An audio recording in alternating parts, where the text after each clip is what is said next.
Welcome. Welcome to a Saturday live show. So, I haven't been around for a while.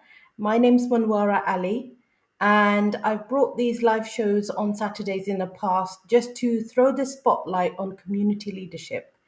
I'm an advocate for community leadership and leadership in general, particularly in women. So I love doing these live shows and bring on guests as well. So today, I want to first of all acknowledge anyone who's here listening. I appreciate you being here. And I also would appreciate any sort of feedback or anything that you find you take away from me being live on Saturdays.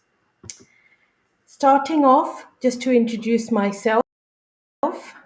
So I am a CEO of a charity and Tava CIC.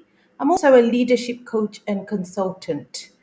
And when I am on Saturdays at the live show, I also like to throw the spotlight on other women like myself and men who are doing community leadership. So today I'm not going to be here for long because I will be bringing a number of sessions, episodes to you with guests in the forthcoming weeks. It is Ramadan soon on the beginning of March for a whole month. I will be fasting, but I would like to share what lived experience and the role it plays in community leadership via and through discussion with my guests. So I will be here during Ramadan, probably for 3 episodes, which are now being finalized as we speak. Um, just to say that, what does lived experience mean? It's going to mean different things to different people. Of course, we all have different perspectives, and so therefore, what we consider lived experience will vary according to our own perspective. However, one thing I want to make very clear is our values and our professional and personal lived experience, the things that we have experienced throughout life that plays and shapes into how we are as leaders and how we operate as leaders. This is why lived experience, in my opinion, is really important. However, I will be talking to my guests in the weeks to come to see from their perspective why they feel lived experience is important. Um, so, just to, as we're talking about lived experience, and as I am hoping to throw more of a spotlight on it, I would just describe my own identity, um, British, Bangladeshi, Muslim, female, woman. So all of those intersections are part of my identity and my lived experience. Whether that's professional or personal, those are the four things that shape my identity and my lived experience. Just sort of putting it out there. You will all have your own views on lived experience. I'd love to know. Put it in the comments. I won't be able to check the comments now, but please do feel free to put it in the comments. I am live on YouTube and on LinkedIn, and I'd love to hear from you.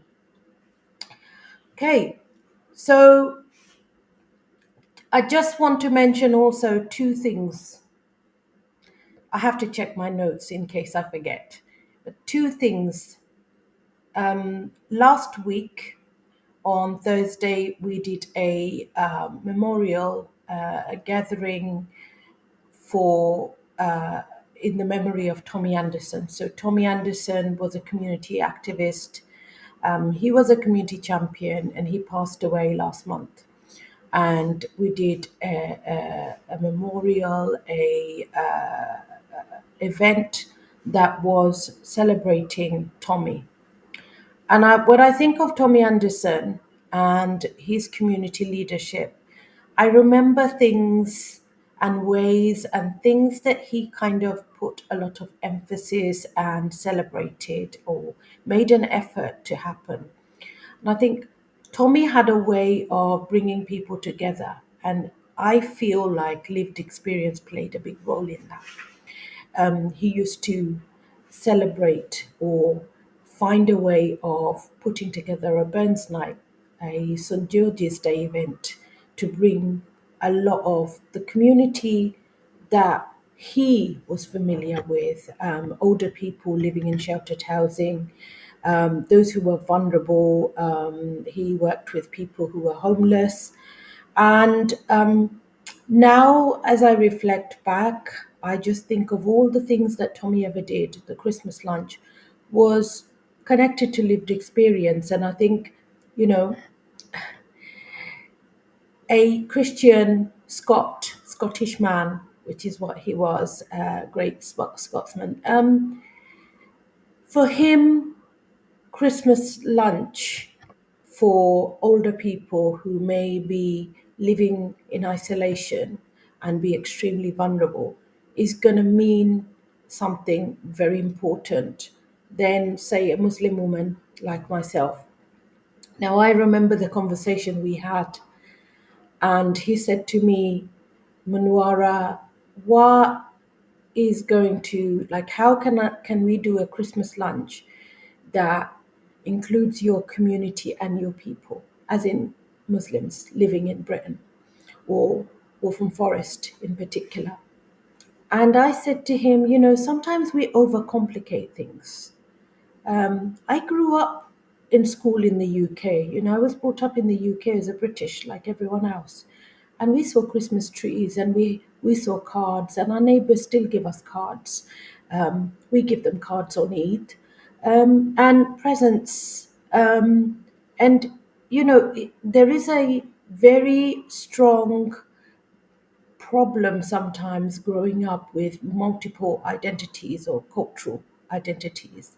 And I feel we sometimes overcomplicate and make the assumption that, Muslims are a certain way or Christians are a certain way, or, we need to overcompensate. And sometimes also people don't want to, I guess, compromise on certain things. If pork for religious reasons is unacceptable for a Muslim, why is it so hard for somebody who's a non-Muslim to accept that? And I said to Tommy, it's just simple. Like, take pork off the menu and just make sure any meat is halal, and you will be able to engage the Muslim communities and they will feel included.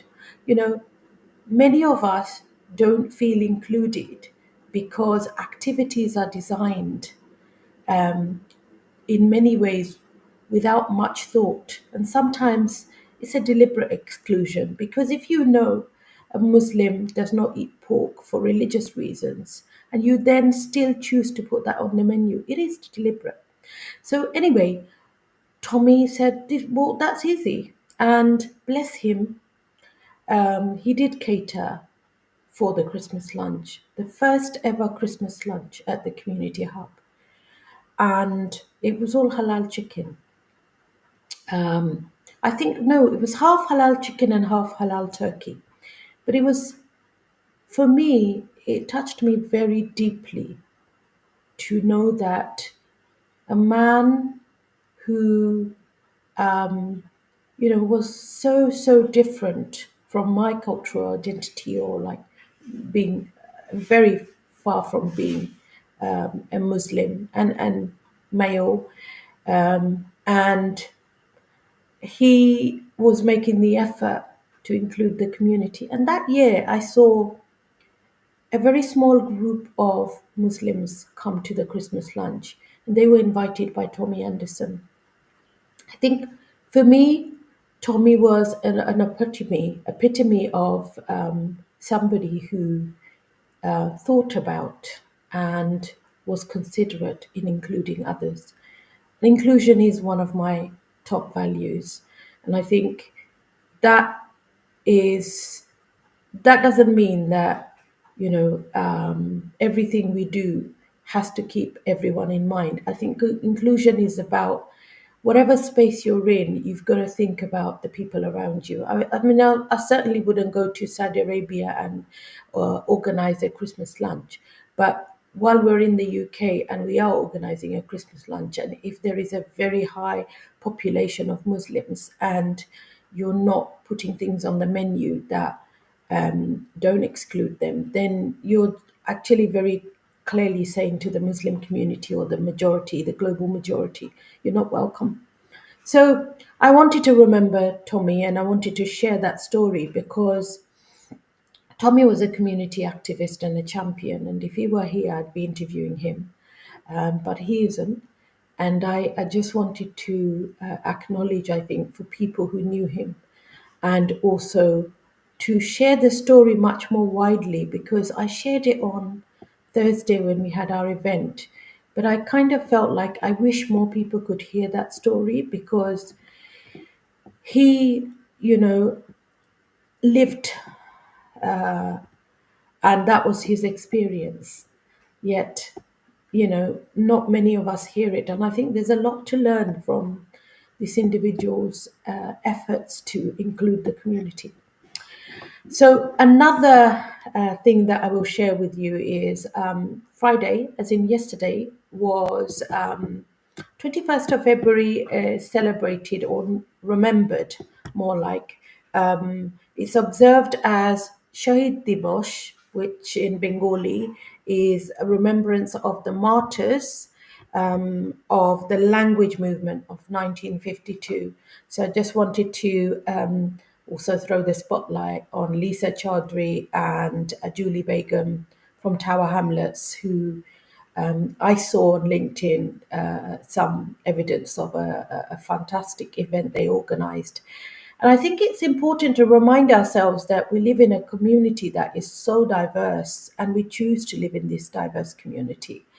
And language is important to people, for some people more than others. And I think for the Bengali community, the remembrance, the observance of 21st of February every year is really important because that movement started in 21st February 1952 after a peaceful demonstration by students went crazy because police fired and killed four students during that, and a huge movement to secure our language, as in Bangla, became a big thing in 1952.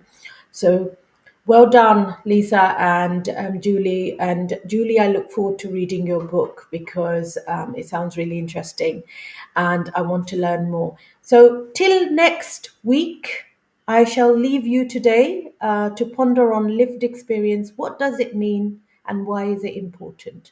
Whatever you're doing this Saturday, this weekend, I hope you have a really good one. Bye bye.